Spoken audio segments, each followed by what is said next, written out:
Hello, everybody. Welcome back to Lifestyle of the Believer. I'm Gia Roberts, and thank you for being with us tonight. I want to share this video about bad pictures. We've all had some of us worse than others. My cousin posted one time on Facebook, he said, I'm so glad that when I was growing up that we didn't have all of this social media and all of this pictures and access to people's information when I was doing what I was doing. But today is a very, very different story. In fact, just not too long ago, I was helping a friend celebrate her birthday.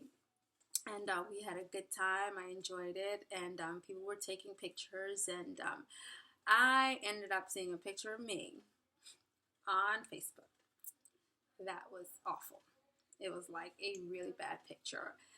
And I was thinking to myself, wow, like I really don't want this picture up. I don't want people to see me because I think I got caught with food in my mouth or I was talking, kind of one of those awkward positions that you're in when you're eating or talking. And so it wasn't a really good picture. And that made me think about how like today, like cameras are everywhere, right? Even when you don't know that a camera is somewhere, it's there.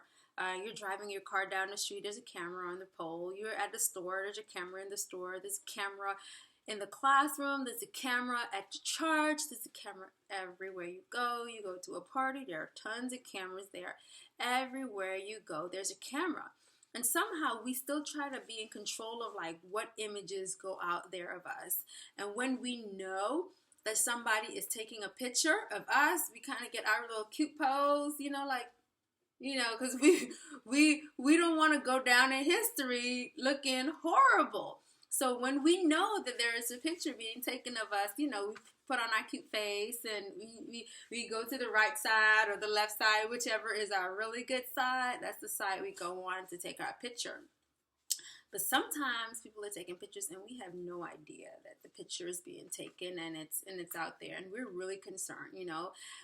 Some of us, if we see a bad picture, we will contact the person who put the picture out there and ask them to please take it down because we don't want to be seen in a negative light. Am I right? Okay, and you really can't blame somebody for that. I mean, everybody wants to be seen, I guess, in a positive light. But what that made me think of is the fact that we're just so caught up and concerned about what image we project and what the world sees of us, and we're so concerned about that, and we just really aren't concerned about the image that God has of us.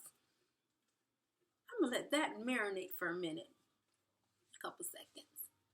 Like God is watching all the time, and if He were to take a snapshot of some of us in some compromising places and positions and things, He'd be like, ugh, that's a bad picture.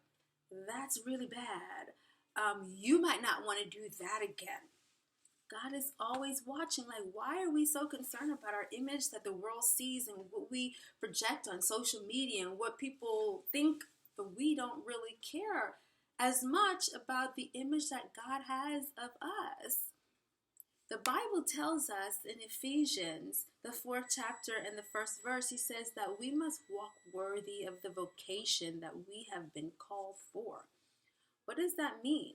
Like, you are called to Christ, or you are called to do something. That means you have to be credible. You have to be a credible witness of who Christ is and all that He has done in your life. And if we're not a credible witness, then no one has anything to believe that we say. We can't be up and down like 1 minute we're a Christian and 1 minute we're going to church and we're worshiping and we're talking about, how blessed and highly favored we are and how you too blessed to be stressed. And the next minute you're telling somebody off and cursing somebody out and you're having a really bad countenance. Like, we can't do that. Credibility also has to do with consistency, right? It takes a long time to build credibility.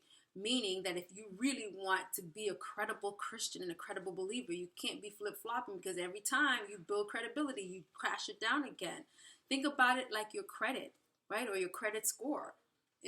We don't just wake up one morning, we have good credit or we have a good credit score. We have to build that. In fact, some parents put things in their children's names so that when they get of the age where they can go off and do things on their own, that they have established some sort of credit.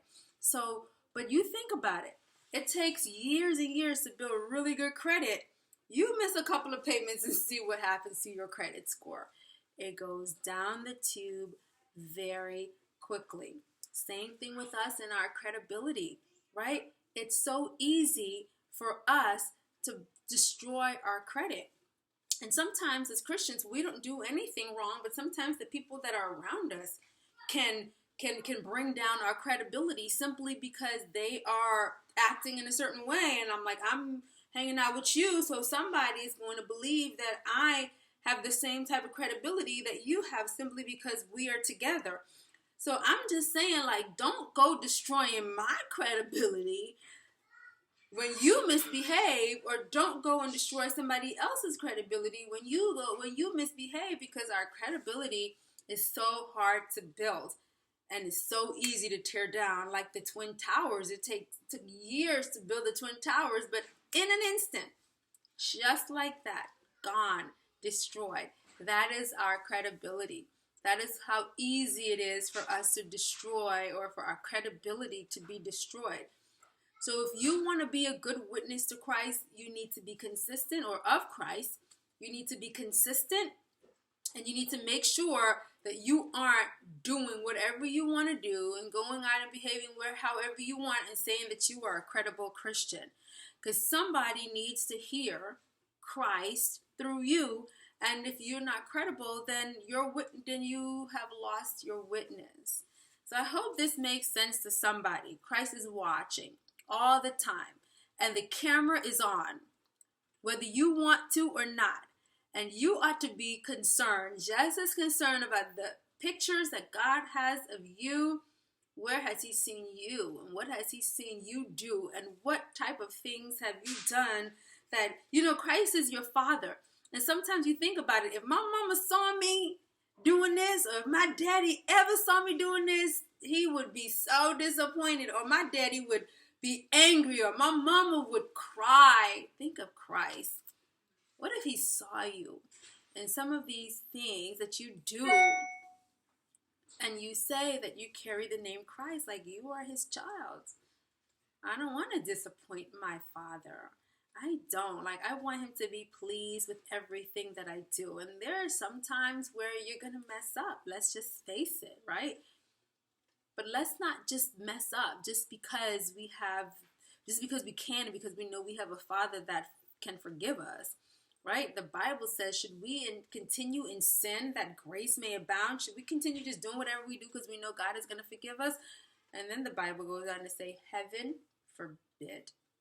Right? What does your picture look like? I hope this ministers to somebody. I hope this blesses somebody. I hope it speaks to you right where you are. God bless you. I'll see you next time. I hope you receive something. And by the way, make sure that you subscribe. In order to subscribe, you have to have a Google account. So please go ahead. It's free. So go ahead and open up a Google account, and then when you click on my video, you'll be able to subscribe to it. And once you subscribe to it, you'll be able to like it, and you can write comments. And I would love to hear from you. So please go ahead and do that. I would really, really appreciate it. And you can find all of my other contact information for Facebook and Instagram and Twitter and Gmail in the description box below. Thank you so much for joining us, and I'll see you next time.